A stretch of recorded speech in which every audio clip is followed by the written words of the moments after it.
এই প্রশ্নের জবাব আমার দেওয়া উচিত না। এই প্রশ্নের জবাব আপনারা দিবেন, মিডিয়া দিবে। এই প্রশ্নের জবাব জেনারেল পাবলিক দিবে, বাংলাদেশের লোকাল ইনভেস্টররা দিবে, যে যারা এসেছে তারা কি নিউ ইয়র্কের ট্যাক্সি ড্রাইভার নাকি সে আসলে নিউ ইয়র্কের একজন ইনভেস্টর। অল ইন অল এই 4 দিনের এগেন আমি এই জন্য বলছি যে কোয়ান্টিটেটিভটাতে কাইন্ডলি হ্যাং আপ হয়ে যাবেন না। হ্যাঁ, আমরা 1.5 কোটি টাকা খরচ করেছি মাত্র, হ্যাঁ মাত্র 5 কোটি টাকা লেগেছে, এবং হ্যাঁ তাতে 3100 কোটি টাকা ইনভেস্টমেন্ট হয়েছে, but that was not the idea. The idea is to build a pipeline to change the narrative of Bangladesh, এবং সেটাই আমরা পুশ করার চেষ্টা করেছি। প্রথমে বলি বিনিয়োগকারীরা কি ধরনের কনসার্ন রেজ করেছেন। একদম আপনি যেহেতু মোটা দাগে বলতে বললেন, আমি আরেকটা কোয়েশ্চেন নিতে পারবো, তাহলে মোটা দাগে 2টা পয়েন্ট বলি। বিনিয়োগকারীরা বলেছেন, প্রথমটা বলেছেন যারা প্রথমবারের মতো বাংলাদেশে এবার এসেছেন তারা সবাই বলেছেন যে ওনাদের পরিচিত যত অর্গানাইজেশন আছে এবং কোম্পানি আছে তাদেরকে আসলে ঠিক এনাদের মতো করে আমাদের বাংলাদেশে একবার নিয়ে আসা দরকার। বাংলাদেশে ফিজিক্যালি আসা ছাড়া কোনোভাবেই বাংলাদেশকে ফুল ভিজুয়ালাইজ করা সম্ভব না, বাংলাদেশের মানুষকেও ভিজুয়ালাইজ করা সম্ভব না। কারণ আমাদেরকে মোটা দাগে সাউথ এশিয়ান একটা নেশন হিসেবে ফেলে দেওয়া হয়, এবং আমাদেরকে মোটা দাগে ওই হাইলি ডেন্স এবং বন্যার্থ এই সেই হ্যান ত্যান বিভিন্ন ধরনের নেগেটিভ ন্যারেটিভের উপর বেস করে বাংলাদেশকে অ্যাজিউম করে নেওয়া হয়। তো এই বাংলাদেশের মানুষের যে রেজিলিয়েন্স, বাংলাদেশের মানুষের যে অ্যাটিটিউড, এই অ্যাটিটিউডটা আসলে এই স্পিরিট আপনি ফিজিক্যালি ইন্টারাক্ট না করলে কোনোদিন ধরতে পারবেন না। সো এইটা তাদের সবার কমন ফিডব্যাক। যারা প্রথমবার এসেছেন বলেছেন যে ওনারা সারপ্রাইজ, এবং ওনারা মনে করেন যে আমাদের আরো উচিত যে এরকম যারা বাংলাদেশের কথা চিন্তাও করেন নাই বা করা উচিত, তাদেরকে আমাদের ধরে ধরে বাংলাদেশে নিয়ে আসা। সো আমাদেরকে এটা একটু মাথায় রাখতে হবে। আর দ্বিতীয়ত হচ্ছে যারা অলরেডি বাংলাদেশের কথা কনসিডার আগে করেছেন এবং স্ট্রাগল করছেন, তাদের একটা বড় ফিডব্যাক হচ্ছে যে বাংলাদেশের বিজনেস কেস জানার পরেও বাংলাদেশে ব্যবসা শুরু করাটা এত কঠিন। একটা ফ্যাক্টরি যদি লাইসেন্স পেতে এবং গ্যাস ইলেকট্রিসিটি কানেকশন পেতেই 2 বছর লেগে যায়, তো তার বিজনেস কেস তো আসলে আর থাকে না। সো আমাদেরকে ওই ক্লায়েন্টের হ্যান্ড হোল্ডিং এর পিসটাতে আরো অনেক কাজ করতে হবে সরকার থেকে, যাতে তাদের এই এক্সপিরিয়েন্সটা অনেক বেটার হয়। আর আপনার লাস্ট কোয়েশ্চেনটা, যে আমরা যেই কারণে বলছি সরকারের কেন খরচ হচ্ছে, কারণ আমার ওয়ালেট তো গভর্নমেন্ট ওয়ালেট। সো আমি এই জন্য বলেছি আমার গভর্নমেন্ট ওয়ালেটের টোটাল খরচ কত হয়েছে। আমার পার্টনার অর্গানাইজেশন ছিল ওয়ার্ল্ড ব্যাংক, ইউএনডিপি, ফিকি, ইন্ডিপেন্ডেন্ট যারা অর্গানাইজ করেছে তারা অনেক ঘাম ছড়িয়েছে, সেটা আমি বাদ দিলাম, সেটারও একটা কস্ট আছে, but let's take that aside. But একদম যদি আপনি বলেন যে ফিজিক্যাল টাকা ইনজেকশন কত করা হয়েছে, সেটা রাফলি 5 কোটি টাকার মতো। বাকি টাকাটা আমাদের পার্টনার অর্গানাইজেশন গুলো আমাদেরকে সাপোর্ট দিয়ে করেছে, almost in the form of grant. They thought যে দিস ইজ ইম্পর্টেন্ট ফর বাংলাদেশের ব্র্যান্ড বিল্ডিং এর জন্য, তাই তারা আমাদেরকে ওইটা দিয়ে সাপোর্ট করেছে। সো অল ইন অল এই 4 দিনের এগেন আমি এই জন্য বলছি যে কোয়ান্টিটেটিভটাতে কাইন্ডলি হ্যাং আপ হয়ে যাবেন না। হ্যাঁ, আমরা 1.5 কোটি টাকা খরচ করেছি মাত্র, হ্যাঁ মাত্র 5 কোটি টাকা লেগেছে, এবং হ্যাঁ তাতে 3100 কোটি টাকা ইনভেস্টমেন্ট হয়েছে, but that was not the idea. The idea is to build a pipeline to change the narrative of Bangladesh, এবং সেটাই আমরা পুশ করার চেষ্টা করেছি। আপনাদের সবাইকে আমরা 100% অ্যাক্সেস দেওয়ার চেষ্টা করেছি। অনেক সময় অনেক ইভেন্টে অ্যাক্সেস দিতে পারিনি, কারণ এত মানুষ ছিল, ক্রাউডেড হয়ে গেছিল, যে আমরা সুযোগ পাইনি। বাট আমি আশা করছি যে আপনারা সবাই কোনো না কোনো সময় সামিটে কখনো এক সময় না এক সময় গিয়েছিলেন, আপনারা ইনভেস্টরদের সাথে কথা বলার চেষ্টা করেছেন, তাদেরকেও আমরা ফুল অ্যাক্সেস দিয়েছি যাতে আপনাদের সাথে কথা বলতে পারে। সো এই প্রশ্নের জবাব আমার দেওয়া উচিত না। এই প্রশ্নের জবাব আপনারা দিবেন, মিডিয়া দিবে। এই প্রশ্নের জবাব জেনারেল পাবলিক দিবে, বাংলাদেশের লোকাল ইনভেস্টররা দিবে, যে যারা এসেছে তারা কি নিউ ইয়র্কের ট্যাক্সি ড্রাইভার নাকি সে আসলে নিউ ইয়র্কের একজন ইনভেস্টর। সেই প্রশ্নটা আসলে আপনাদের কাছে আমার ফেরত দেওয়া উচিত। এই প্রশ্নের উত্তর আমার দেওয়ার দরকার নেই। আমি খুব একদম ফাউন্ডেশনাল পয়েন্ট থেকে শুরু করি। আমরা যখন সামিটের রেজিস্ট্রেশন নিয়েছি, তখন আমরা ক্যাটাগরিক্যালি তাদের ইমেল অ্যাড্রেস, কন্ট্যাক্ট নাম্বার, প্রত্যেকটা জিনিস খুব ডিলিজেন্টলি নিয়েছি। ইচ্ছা করে নিয়েছি, কারণ আমাদের মেইন টার্গেট ছিল যে ওনারা আসুক আর না আসুক, ওনারা যেহেতু রেজিস্ট্রেশন করেছেন তার মানে ওনারা আগ্রহ দেখিয়েছেন। সো ওনাদেরকে আমরা এরপর থেকে একটা কনস্ট্যান্ট কন্ট্যাক্টের মধ্যে রাখার চেষ্টা করবো। তা আমরা এই সামিট শেষ হয়েছে, আমরা এখন ওনাদেরকে একটা থ্যাংক ইউ মেইল পাঠাবো আসার জন্য। তারপরে আমরা বলবো যে আপনাদের সাথে আমাদের এই মানুষের কথা হয়েছিল, এই ফিডব্যাক ছিল, তো আপনারা এরপরে আপনাদের ফার্দার কোনো কোয়েশ্চেন আছে কিনা। তারপরে অন আ পিরিয়ডিক বেসিস আমরা ওনাদের কাছে আবার ফিরে যেতে থাকবো, যে আপনার কি আর কোনো ফার্দার ডিসিশন হলো কিনা, আপনি কি আরেকবার ভিজিট করতে চান কিনা।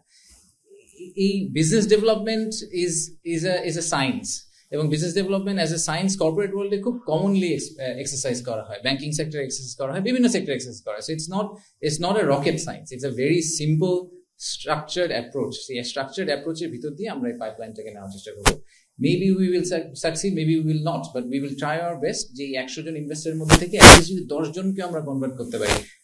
আমরা সেই এক টপিকে আমাদের এটা ফেরত যাওয়া উচিত, আমরা ফেরত যাই যে এই ফুল সামিটে যারা প্রথমবার আসলেন তাদের মধ্যে যদি একটা $100 মিলিয়ন ইনভেস্টমেন্ট হয়, দ্যাট উড বি 1,000 কোটি টাকা, 1,1200 কোটি টাকা ইনভেস্টমেন্ট।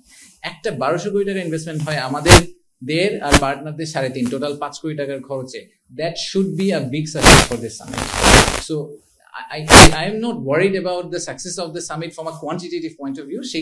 সেটা লেস ইম্পর্টেন্ট। যেটা ইম্পর্টেন্ট হচ্ছে যে ইনভেস্টরদেরকে আমাদের রাইট এক্সপিরিয়েন্সটা দেওয়া, যাতে ইনভেস্টর ইনভেস্ট করুক আর না করুক, বাংলাদেশ নিয়ে দুইটা ভালো কথা বলে, খারাপ কথা না বলে। We want to make Bangladesh a regional production power house. সেটা করার জন্য যেটা মাস্ট সেটা হচ্ছে পোর্ট কানেক্টিভিটি। পোর্ট কানেক্টিভিটি বলতে আমরা বুঝি যে চিটাগং এ আমাদের যে কয়টা পোর্ট, আর একটা চিটাগং এর এই মুহূর্তে একটা বড় পোর্ট হচ্ছে চিটাগং পোর্ট, যেটা মেইন পোর্ট যেটাকে আমরা বলি। এর সাথে লালদিয়া, পিসিটি, এরকম বেশ কয়েকটা নদীর উপরে পোর্ট আছে, কিন্তু এগুলা কিন্তু সব নদীর পোর্ট। বাংলাদেশে কোনো সামুদ্রিক পোর্ট নেই। So let's start with that.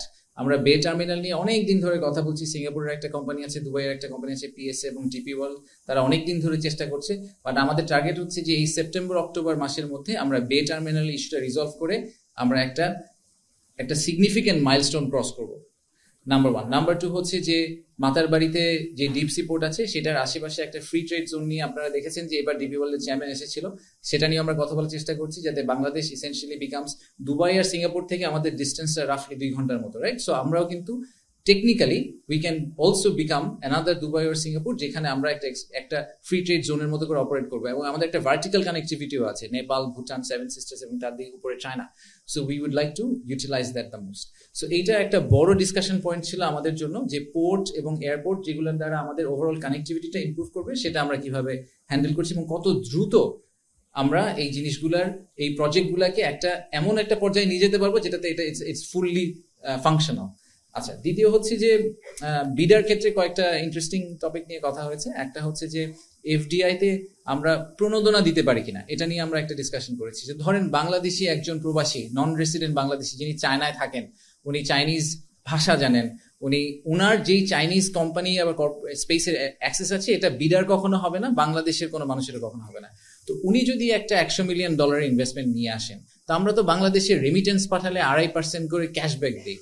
তো একটা ভদ্রলোক যদি $100 মিলিয়ন ইনভেস্টমেন্ট নিয়ে আসেন, তাকে আমরা কেন একটা পার্সেন্টেজ কনসালটেন্সি ফি হিসেবে দিতে পারি না বা প্রণোদনা হিসেবে দিতে পারি না? সো আমরা এরকম একটা মডেল নিয়ে কাজ করছি, যাতে যে কোনো বাংলাদেশি ইন্ডিভিজুয়াল যদি বিদেশ থেকে ইনভেস্টমেন্ট নিয়ে আসেন, নিজে স্বপ্রণোদিত হয়ে এবং ওটাতে উনি ফুল প্রসেসে পার্টিসিপেট করেন, তাহলে ওনাকে কিভাবে আমরা এক ধরনের এই ঠিক রেমিটেন্সের মতো সাম ফর্ম অফ রিওয়ার্ড আমরা পুশ করতে পারি। আরেকটা জিনিস নিয়ে কথা হচ্ছে, যেটা শফিক ভাই বললেন, যে অর্গানাইজেশন গুলোকে কিভাবে আমরা একসাথে করে নিয়ে আসতে পারি, সেটা আমরা চেষ্টা করছি। এটা নিয়ে আগামী সপ্তাহের মধ্যে একটা হাই পাওয়ার্ড কমিটিকে একটা ফাইনাল ভিউ দিতে হবে, যে ওটার চেহারাটা কিরকম হবে, এবং সেখান থেকে আমরা মুভ অন করার চেষ্টা করবো। বেজার আন্ডারে আমরা প্রায় 10টা, আপনাদেরকে আমি আগে বলেছি যে 100টা ইকোনমিক দরকার নেই, আমরা বেজার আন্ডারে 10টা ইকোনমিক জোনকে আজকে বাতিল করার ঘোষণা নিয়েছি। যে বা সেগুলোর মধ্যে সোনাদিয়া আছে, যেটার কথা আপনারা অনেক শুনেছেন, সুন্দরবনে একটা আছে, অ্যাপারেন্টলি ইকো ট্যুরিজম পার্ক হওয়ার কথা ছিল।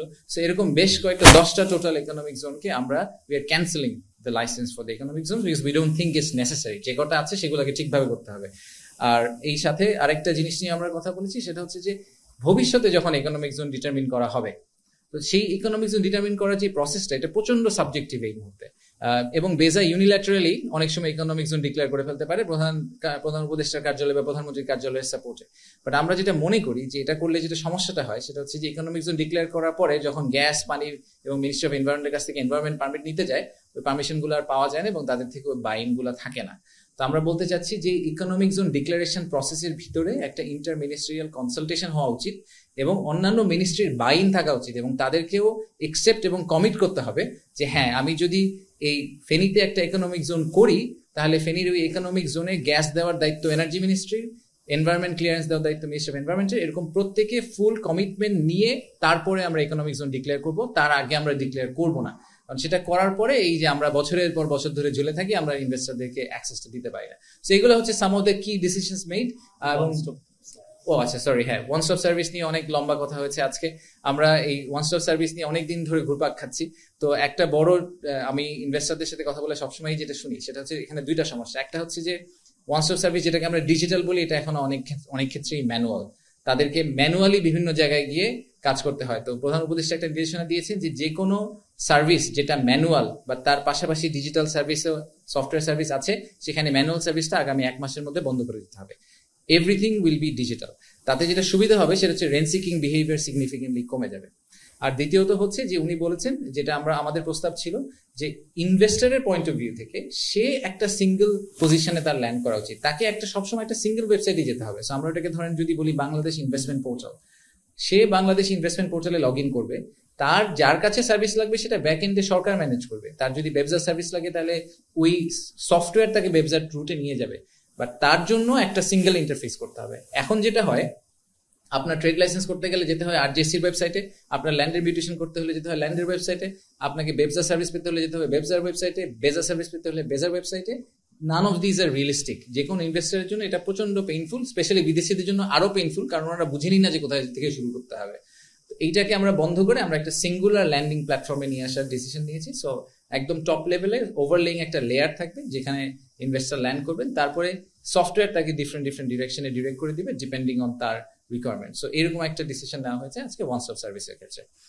তো এগুলাই মেজর ডিসিশনস, বাট আমাদের এই ডিসিশনটাও নেওয়া হয়েছে যে গভর্নিং বোর্ডের মিটিং, আপনারা জানি না ওনাকে জানেন কিনা, যে বেজা আর বিডার শেষ গভর্নিং বোর্ড মিটিং হয়েছে অগাস্ট 2020 সালে, পিপিপি অথরিটিটা হয়েছে 2019 সালে, আর বেবজাটা সম্ভবত 2018 সালে।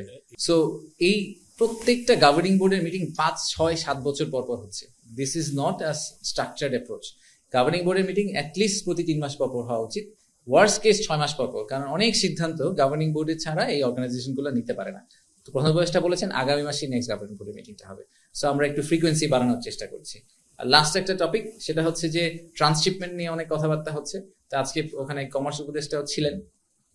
তো আমরা এটাকে আসলে একটা অপরচুনিটি হিসেবে দেখছি, নট নেসেসারিলি যে ট্রান্সশিপমেন্ট চলে যাওয়াতে আমাদের খুব লাভ হয়েছে সেটা আমি বলছি না। আমি বলছি এটাকে অপরচুনিটি এই কারণে, আমি জানি না আপনারা এই পুরো সিচুয়েশনটা জানেন কিনা, সেটা হচ্ছে যে আশুলিয়াতে যদি একটা ফ্যাক্টরিতে বা গাজীপুরে একটা ফ্যাক্টরিতে একটা টি শার্ট প্রডিউস করা হয়, সেই টি শার্টটা বিভিন্নভাবে, ধরেন আমরা যারা নিয়ে অনেক কথা হলো, লেটস টেক যারা অ্যাজ এন এক্সাম্পল, যারার একটা টি শার্ট প্রডিউস করা হয়, আমরা মনে করি যেটা পর্তুগালের একটা স্টোরে ফাইনালি এন্ড আপ করবে, ঠিক আছে? সে কি করবে, তার হাতে কয়েকটা অপশন আছে। একটা হচ্ছে সে আশুলিয়া থেকে ঢাকা এয়ারপোর্টে আসবে, তারপর ঢাকা এয়ারপোর্ট থেকে ফ্লাই করে পর্তুগাল যাবে, পর্তুগাল যেয়ে বা পর্তুগালের কোনো ওয়্যার হাউসিং একটা সিটিতে যাবে, সেখান থেকে ওই স্টোরে চলে যাবে। আরেকটা অপশন হচ্ছে সে ট্রাকে করে কলকাতা যাবে বা ট্রাকে করে দিল্লি যাবে, সেখান থেকে ফ্লাই করে সে ওখানে যাবে। তো যখন সে ট্রাকে করে আরেকটা দেশে যাবে, ওখানকার এই যে অপারেশনাল চার্জ, এয়ারপোর্ট চার্জ, সব চার্জ কিন্তু ওই দেশ পেয়ে গেল। ফানিলি ইনাফ, বাংলাদেশে এই মুহূর্তে যে সিচুয়েশন, তাতে দিল্লি বা কলকাতা থেকে ফ্লাই করা আমাদের এই সাপ্লায়ারদের জন্য সস্তা ঢাকা থেকে ফ্লাই করার চেয়ে। How is that possible? I have no idea. আমরা গাজীপুরে প্রডিউস করে ঢাকা থেকে ফ্লাই করে নিয়ে যেতে পারছি না, কিন্তু দিল্লি বা কলকাতা থেকে আমরা আরো সস্তায় নিয়ে যেতে পারি। এই কারণে লোকজন ট্রান্সশিপমেন্ট করতে চায়। তো এইটাকে আমি এই কারণে অপরচুনিটি হিসেবে দেখি যে আমাদের তো এখন অপশন নাই, আমরা এখন আর কলকাতা দিল্লিতে যেতে পারবো না। আমাদের ঢাকা এয়ারপোর্টকে আরো অনেক এফিসিয়েন্ট করতে হবে, তা নাহলে আমরা বিজনেসটা লুজ করবো। তো ঢাকা এয়ারপোর্টকে এফিসিয়েন্ট করার একটা সুযোগ পাওয়া গেছে, সিলেট এয়ারপোর্টকে এফিসিয়েন্ট করার সুযোগ পাওয়া গেছে, সৈয়দপুর, কক্সবাজার, লালমনিরহাট বেশ কয়েকটা এয়ারপোর্টকে রিইউটিলাইজ করার একটা সুযোগ পাওয়া গেছে। সো এই অপরচুনিটিটাকে হাতে নিয়ে আমরা ট্রাই করব যে এই ধাক্কায় আমরা কোনোভাবে এয়ারপোর্টগুলোকে আরেকটু এফিসিয়েন্ট, আরেকটু অ্যাক্টিভেট যদি করতে পারি, তাহলে হয়তো আমাদের ওভারঅল ইকোনমির জন্য this will turn out to be a good outcome in the long run.